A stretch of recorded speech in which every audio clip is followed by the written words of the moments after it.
Calon pengantin yang sudah mendaftarkan pernikahannya di kantor urusan agama biasanya diminta hadir ke kantor untuk pemeriksaan dokumen dan validasi data, serta mengikuti bimbingan pranikah mandiri. Waktu bimbingan pranikah biasanya suka ditanya tuh sama petugasnya, "Udah siap nikah?"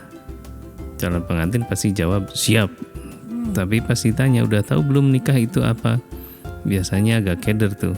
Terus cingak-celinguk deh.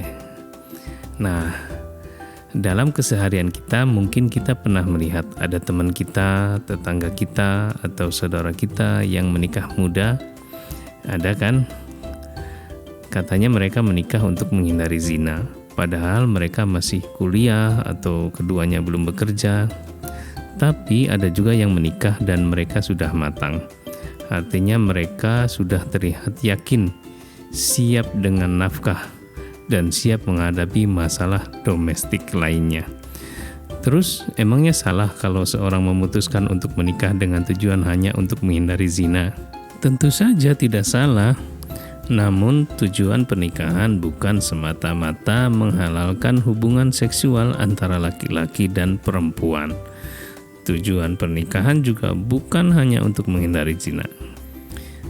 Ketika seseorang menikah, ia memasuki satu kehidupan yang benar-benar baru. Kehidupan yang sepenuhnya berbeda dari kehidupan sebelumnya ketika ia masih sendiri. Pernikahan itu seperti garis yang memisahkan antara dua jenjang kehidupan itu. Jadi, saat menikah, ia punya kehidupan yang berbeda. Di satu sisi, ia tetap menjadi anak dari ayah dan ibunya.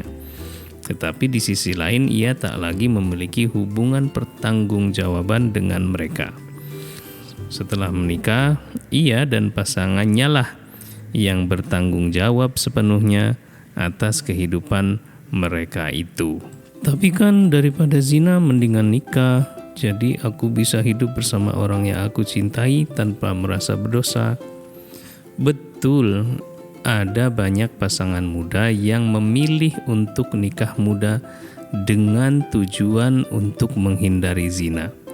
Tentu saja agama Islam juga membolehkan.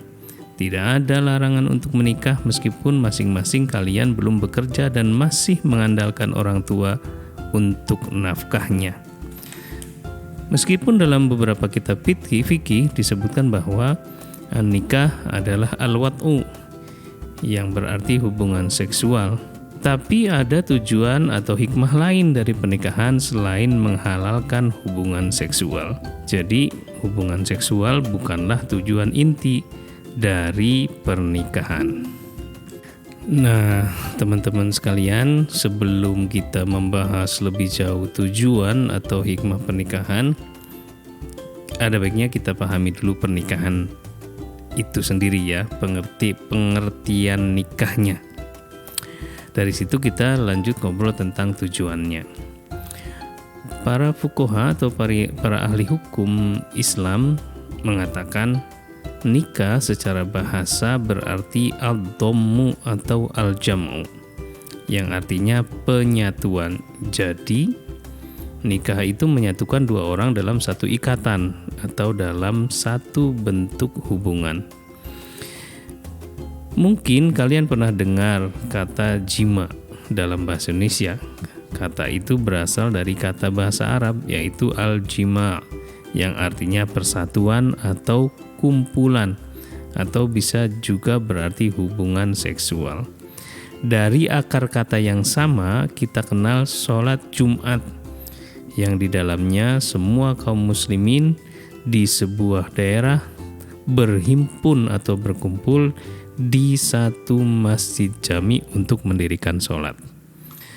Nah, sekarang udah mulai rada-rada paham nih bahwa nikah itu menyatukan dua pribadi yang berbeda, laki-laki dan perempuan ya, dengan segala perbedaan karakter, sifat, latar belakang, juga tingkat pemahaman agamanya dalam satu ikatan gitu ya. Mungkin saat pacaran masalah ini gak terpikirkan. Waktu masih asyik pacaran, yang ada senang-senang aja. Tiap malam video call, di pagi hari saling menelpon membangunkan tidur, di siang hari saling mengingatkan makan, dan seterusnya. Pokoknya manis banget dah. Semuanya indah, segalanya menyenangkan. Keduanya membayangkan, ya Allah, indah benar kalau tiap saat bertemu. Kemudian mereka memutuskan untuk menikah dan hidup bersama. Namun beberapa hari kemudian muncul getar-getar yang berbeda. Getar-getar kesel, marah, meskipun getar-getar cintanya masih ada. Mengapa bisa begitu? Mengapa segalanya bisa berubah tiba-tiba? Nah, ini yang mesti kita tahu nih. Teman-teman sekalian, itu semua karena ijab qabul itu atau akad nikah itu yang menjadi batas yang memisahkan. Di masa-masa pacaran keduanya masih dipisah jarak. Ada kangen dan rindu untuk berjumpa. Di masa pacaran keduanya belum merasa aman karena belum dihimpun dalam sebuah ikatan. Maka secara tak sadar, badan sensor di kedalaman jiwa mereka bekerja keras, menyisihkan dan menyembunyikan segala sifat, perilaku, atau kebiasaan yang mungkin tidak disukai oleh pasangannya.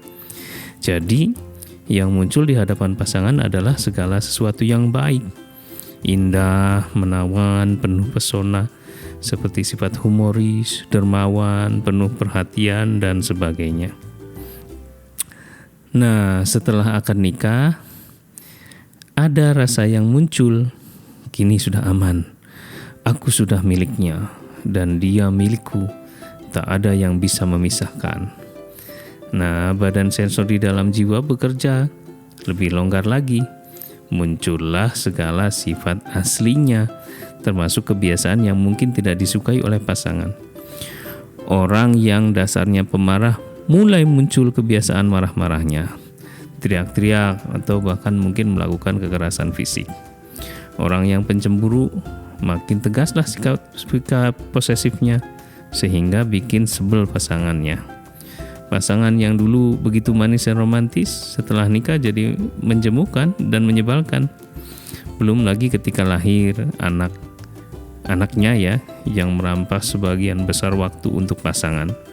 Semua perubahan itu berlangsung sangat cepat. Karena itulah disebutkan arti an-nikah itu al-jam'u, yaitu penyatuan. Ketika dua orang disatukan dalam ikatan pernikahan, maka mereka mesti bareng-bareng saling mengikatkan dan melekatkan diri satu sama lain. Kamu dan pasanganmu harus bekerja sama, bergerak menuju satu tujuan yang sama.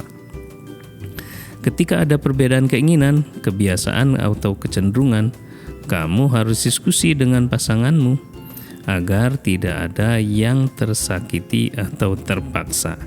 Soal-soal seperti inilah yang diantaranya harus diobrolkan sebelum kita memutuskan untuk menikah. Tanpa kesepakatan seperti itu, kehidupan rumah tangga akan goyah diguncang perbedaan dan pertentangan.